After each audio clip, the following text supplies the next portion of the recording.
What's up, suckers? It's me. I'm back. Before we get into the review, just a really quick reminder that I have a second channel now talking all about books, my updates on the book I'm writing. I'm going to be introducing what I'm talking about in that book, what it's about, and it would be really great if you were part of it. Okay, let's get to the video. Bye!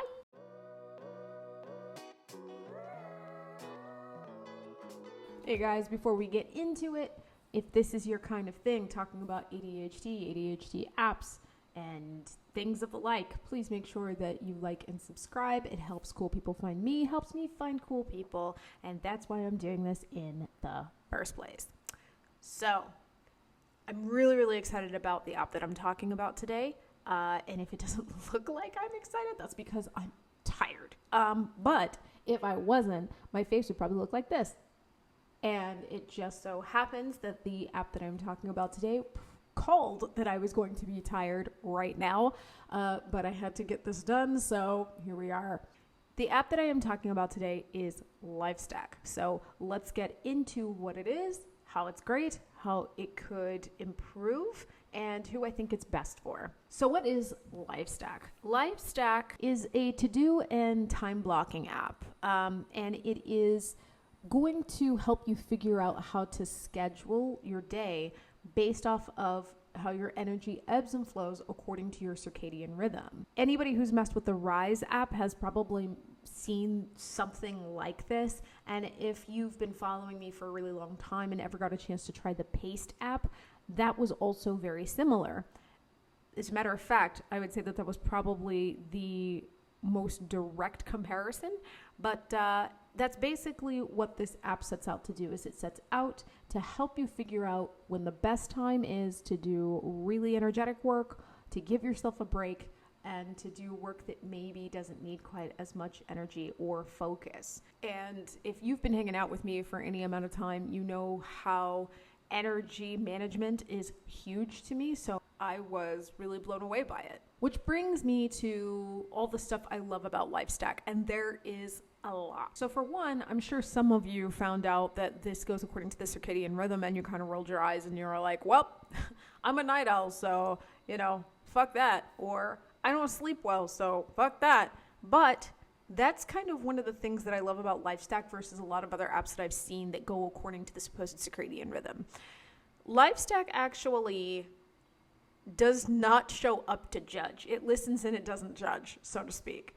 It is here for you to tell it what your hours are that you go to sleep and when you wake up, and then it just kind of goes according to how your energy would naturally ebb and flow. It even tells you what your sleep type is. So I am a morning type, but if you're not a morning type, that's going to be completely okay with Lifestack. It's not going to try to force you into the diurnal mindset that I think a lot of us have been trained to be in. Everything is figured out one of two ways. The first is a little bit easier if you don't have a wearable like a Fitbit or an Apple Watch or anything like that. Basically, every day you're going to enter when you went to sleep and when you woke up. Obviously, this is going to be a little bit less granular than if you use a wearable, but it'll still go ahead and it'll assign you a sleep score or an energy score. And essentially, those count as points towards your day.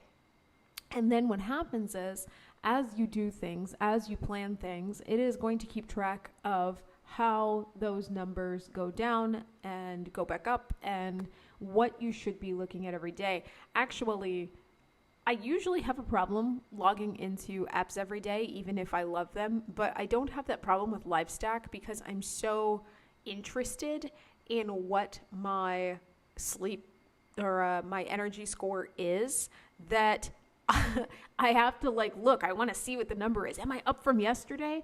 And I actually have mine done the second way. I have my number calculated the second way. And this is for anybody who has a wearable of any sort. It'll read from your wearable and then it will go according to how your sleep supposedly went overnight. And then it will calculate your number that way.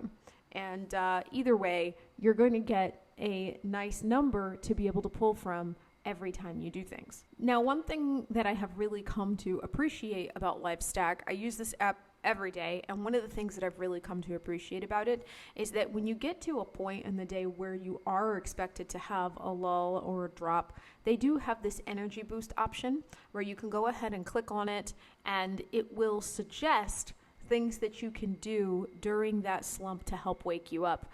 And what I also find to be revolutionary, because you don't find this a lot in apps that want to boost productivity, is that a nap is one of those choices. I love that because a lot of these apps don't want to suggest sleep. They don't want to suggest naps because, heaven forbid, you fall asleep, you're not going to get stuff done, right? But Lifestack does, and it suggests a bunch of other things, of course, exercise, coffee, walking, but you have a number of options, and it, again, is not here to make you feel judged or to make you feel pressured into getting more done, just to get that score up and to get that energy up so that you can finish your day and end it satisfied. Lifestack also really wants to make it easy for you to look at your day, week, or month, whether you're looking at that in their native client, whether you're importing your to-dos from apps like Todoist or TickTick. It really just wants you to be able to look at everything at a glance and work with it. There's also an AI scheduler that they're working on. It's in beta right now. I wouldn't put this solidly in the plus column quite yet, because I think especially for ADHDers, it would be so helpful for us to be able to take a task and say that it's a deep work task, and then say that another is like a light task, and then say that another is, whatever kind of task, and then press that button and have the AI scheduler suggest to us what time of day we should be doing these things. And it's not quite there yet. However, it is on their roadmap. I already checked their website, and they are planning on eventually making it so this AI scheduler is not just going to suggest that you put deep work here, light work here, and so on and so forth. It's actually going to pull from your to-do list and put those things where it suggests you get them done, which is going to be huge and very, very helpful. So overall, I adore Lifestack, but obviously there are going to be things that every app could do to improve, and Lifestack's no different. I would put the aforementioned AI scheduler in the needs to improve column, even though they are working on it. Right now, it's not quite where it needs to be. So the first couple things that I was going to complain about have actually since been fixed, and I just talked to these guys like a couple weeks ago. Their dev team is very, very hands-on and very responsive to feedback, and so a couple of things that I had as complaints have actually been fixed. One of them was that you could not add tasks on mobile, but now you can. And the other was that you were going to have to, when you added things to your to-do list, it automatically did a two-way sync, so that could make your calendar feel really full and really cluttered. And they actually fixed that too. So those two things fixed, done. And I just wanted to call them out because good job, guys. The only other thing that I would say is a complaint, and it's a small complaint, and for some people it probably wouldn't matter very much, but when you add a task, even a small task, it has to be aligned with a project.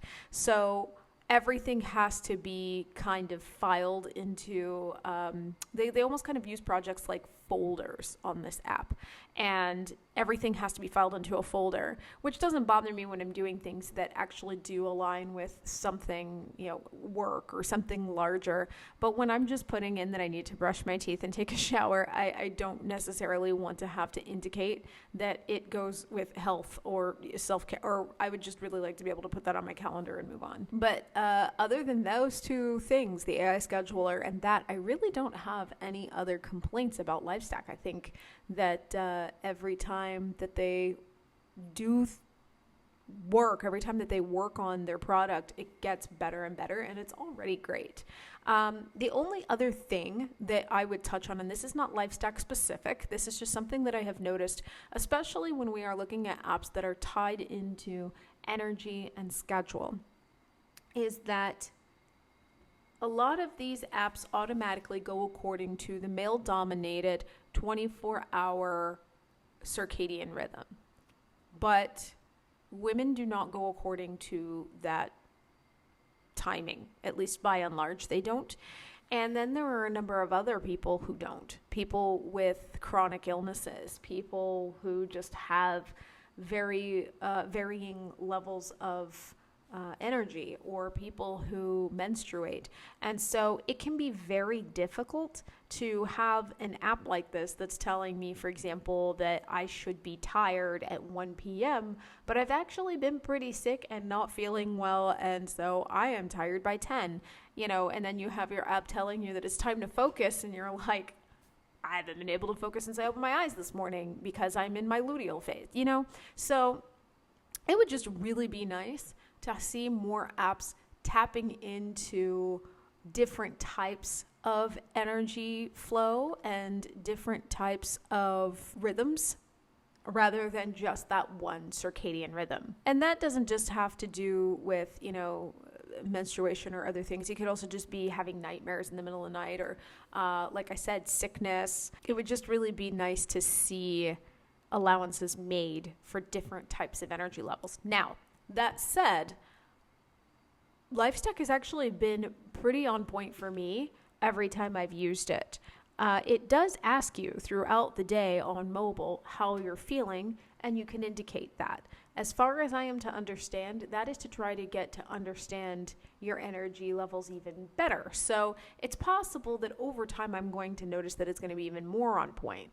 But when you have those special situations, when you have flare-ups and illnesses, maybe that's still not going to help much unless there is another way to do that. And if the devs are watching this, or devs of any other app are watching this, and they're like, okay, how the hell do we do that? I'm going to be super helpful and say, I don't dev, man. I don't know. I'm just saying that this would be really cool to do, and hopefully maybe that is something that we will see more in the productivity space as we go. So here's where I talk about who I think should use Lifestack, and this is one of the few times where I'm going to say that I think everybody should. Usually I get very picky about who should and who shouldn't, and I kind of say that this group is way better suited for this app than this group, but I cannot think of anybody who wouldn't do well to have something like this to help them figure out how their day should be laid out. In some cases, I could see Lifestack not being the only app you use, like maybe it's part of a stack of other apps, and maybe you just use this to see what your circadian rhythm is going to look like so that you can continue to plan. But overall, I feel like this is very important for everyone. I think too many people try to push through their low points when they don't necessarily have to. I know I was. And actually, thanks to Lifestack, I have actually stopped putting quite as much pressure on myself to get things done, because now I'm well aware that, the things that I'm going to do might take me an hour or two. And so that doesn't mean that I need to power through when my body doesn't feel like it, except for now. But that's because I've been putting shit off for the last 3 days, and we're going to pretend that we didn't hear that. Anyway, the only people who I could think of who might not get a lot out of Lifestack might be people who are pretty regularly experiencing heavy swings in energy, or people who don't work at their computer, maybe because the web app is, in my opinion, still more robust and a lot more user-friendly, but their mobile app is fine as well. I don't really have many complaints about that, so I don't even think that one fits. I don't know. I think they're great for everybody. If you want to get Lifestack for yourself, they actually do offer free 7-day trials. They are available on web and for all iOS and Android products. They're also super fairly priced at about $4.99 a month or $42 a year if you decide to pay yearly. I do have a link in the description for you to try them. It is an affiliate link, but keep in mind, I don't suggest anybody I don't believe in, so definitely go ahead and give them a shot. And if you try it, let me know what you think and leave a comment telling me if there are any other questions that you would like to ask the devs. I'm sure they would love to hear them. So that's Lifestack. I'm having a great time with it. I think you will too. Thank you very much for watching. Drink plenty of water, take good care of yourself, and I'll see you in the next video.